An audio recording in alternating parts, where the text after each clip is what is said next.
Donc je repars du café associatif en fait ici, donc j'ai dormi là-haut. Bon heureusement parce que là mon dos, j'ai mal quand même un petit peu. Et donc je vais repartir par là, je vais aller chercher le GR que j'ai laissé hier, la petite cabane elle est à gauche là où j'ai voulu dormir hier soir. Donc je vais essayer d'aller jusqu'à Ouelgoat ce soir, mais là je ne garantis pas parce que je suis quand même... Il pleut, ils annoncent du vent encore aujourd'hui jusqu'à 4 heures. Donc j'espère que voilà, ça va rester comme ça et ce serait sympathique. Allez. Donc je continue sur la route, je profite d'une petite accalmie pour faire une petite vidéo. En fait, c'est fou parce qu'il n'y a aucun marquage. Là, je viens de passer une intersection. Si j'avais pas ma carte sur ma pile, impossible de savoir si c'est à droite ou à gauche, quoi. Depuis que je suis parti, à part dans une ligne droite où on pouvait pas se tromper en fait, il n'y a aucun marquage de marque. Alors je sais pas si je suis le bon GR finalement ou si sur ma carte c'est pas le bon GR. Mais là, de toute façon, j'ai remarqué que depuis Rostronin, c'est très très mal indiqué. J'espère que ils vont refaire le balisage parce que pour le plus beau GR de France, franchement, ça la fout mal, quoi. Aucun marquage comme ça, c'est vraiment étonnant.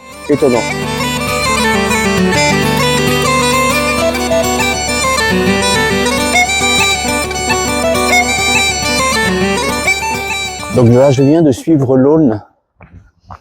Et le chemin est très beau, mais alors très glissant, dangereux. Si on tombe, on tombe dans l'Aulne en fait, qui est juste à côté. Et pas entretenu. Hein, vous avez vu le tronc d'arbre que j'ai dû passer. Honnêtement, quelqu'un qui, on peut pas passer en dessous parce que c'est vraiment trop bas. Ou alors faut ramper, quoi. On n'est pas, c'est pas l'armée non plus. Hein. Et par dessus, c'est compliqué parce qu'il y a 3 branches et elles sont relativement hautes et glissantes, très glissantes. Bref. Bon, moi, je suis passé par-dessus, mais pas facile. Et là, je viens de faire un croisement encore, toujours aucun marquage, quoi. Donc, sur tout le chemin de l'Aulne, j'ai vu un marquage en pleine ligne droite, d'ailleurs. Un endroit où je pouvais pas tourner. Hein. Si j'allais à gauche, je montais dans la forêt, il n'y a pas de chemin. Et si j'allais à droite, j'allais nager dans l'Aulne. Donc, de toute façon, je ne pouvais pas tourner. Et c'était un vieux marquage, donc qui démontre que, bah oui, ce chemin, il n'est pas du tout entretenu, pas du tout balisé. Voilà, donc, un petit message à la FFR du Finistère pour leur dire que ce serait bien de mieux baliser ce chemin quand même. Parce que là, je me disais, même avec une carte, c'est pas facile parce que à un moment donné, je longeais un champ et le chemin, il était en fait juste en contrebas du champ, dans la forêt. Mais avec un GPS, bah, non, avec une carte, on n'est pas, c'est pas exactement où on est, quoi. Avec le GPS, bon, c'est plus facile, encore, il faut qu'il soit précis. Parce que, s'il n'est pas précis, on peut se tromper facilement de chemin. Bref. Donc là, le soleil revient, vous voyez. Donc je me dis que j'ai bien fait de partir ce matin, quand même. J'espère que ça va continuer comme ça toute la journée. Et je devrais arriver donc peut-être aux abords de la forêt d'Ouelgoat ce soir.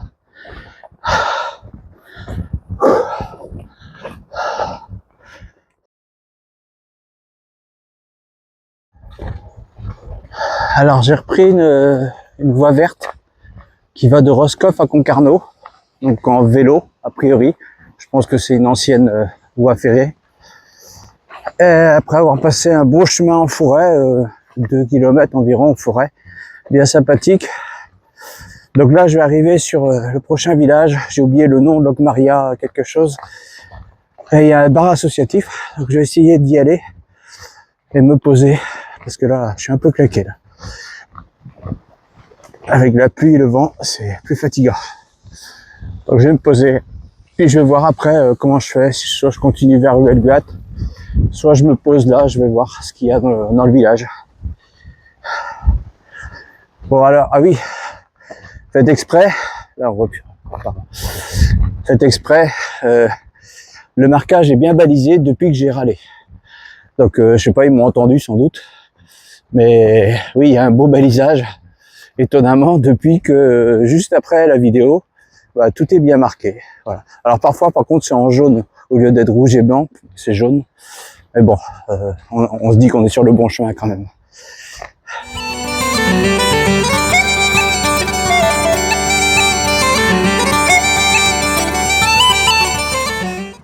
Petite vidéo pour vous montrer où je mange.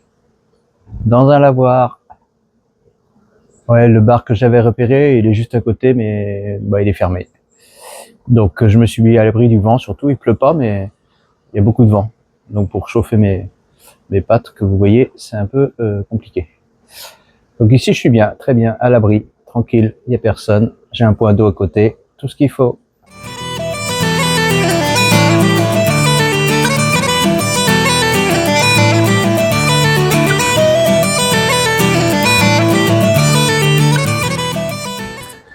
Je profite de ce petit chemin, donc j'ai fait 2 km depuis que j'ai mangé, depuis le lavoir. Et donc je repars et là je rentre. C'est le début de la forêt de Huelgat. Alors j'espère que le marquage va être bien fait, parce que sinon ça va pas être simple. Alors comme c'est glissant, je ne vais pas. Vous voyez ici, par exemple, il n'y a pas de marquage quoi. Donc on choisit. Bon là il y a une maison, je sais pas. Je vais regarder sur la carte et je vous retrouve tout à l'heure.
On longe cette rigole jusque la ville de Huelgat, qui est à environ 1 km d'ici.